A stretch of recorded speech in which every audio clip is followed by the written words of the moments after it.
Hindi nga po mga idol papayag ang Golden State Warriors na masayang lamang ang kanilang ginawang sakripisyo ng mga nagdaang araw sa pagtanggal nila kina Chris Paul at Klay Thompson, gayong oras na rin naman upang magseryoso. Sa katunayan, desperado nga po na nakikipag-usap ngayon ang kanilang front office sa ibang team upang makagawa sila ng isang malaking trade. Ayon nga sa pinakahuling inilabas sa balita, sinabi nga mismo ng Warriors sa team ng Utah Jazz na gagawin nga po nila ang lahat ng kanilang makakaya upang makuha si Lauri Markkanen. Meaning, handa nga po ang Warriors na ibigay sa Utah ang lahat ng mga hihilingin nitong kapalit si Markkanen sa isang trade. Mukhang meron na naman nga pong players ang Golden State Warriors ang posibleng matanggal sa kanilang lineup para lamang maisakatuparan ng kanilang plano na makabuo ng bagong super team ngayong off-season. Samantala, ilang oras lamang ang nakakalipas mula nang kumalat ang balita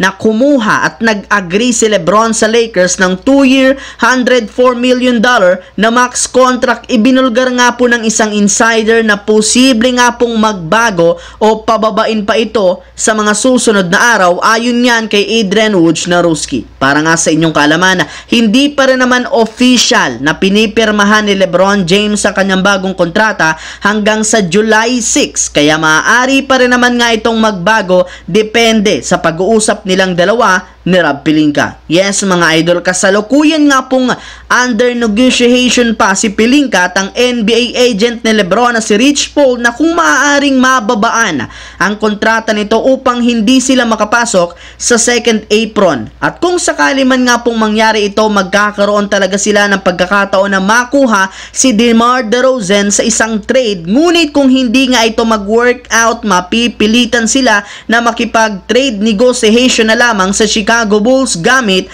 sina Rui Hachimura, Gabe Vincent at Christian Wood. Kaya kailangan nga talaga nilang kumbinsihin si LeBron James na pababain ang kanyang sweldo kung gusto nilang magpalakas ng kanilang lineup. Samantala, dito naman, trending nga po sa social media ang Gilas Pilipinas matapos nilang i-upset ang world number 6 na Latvia kaninang madaling araw. Kaya dahil dyan, pinagkaguluhan nga sila ng mga fans, analyst at maging mga sikat na player na pare-parehong kinongratulate ang national team. Pero hindi lang naman simpleng upset sa Latvia ang ginawa ng Gilas Pilipinas, gayong nakagawa sila dito ng history sa kauna-unahang pagkapanalo nila laban sa isang European team simula taong 1960 kung saan in-upset nila doon ang Spain. Hindi nga nakapagtataka bakit masayang-masaya ang lahat ng mga Filipino fans, gayong literal ginulat ng national team ang buong mundo. Maging ang mismong FIBA nagulat sa ginawa ng Gilas, gayong ginamit nila dito ang famous line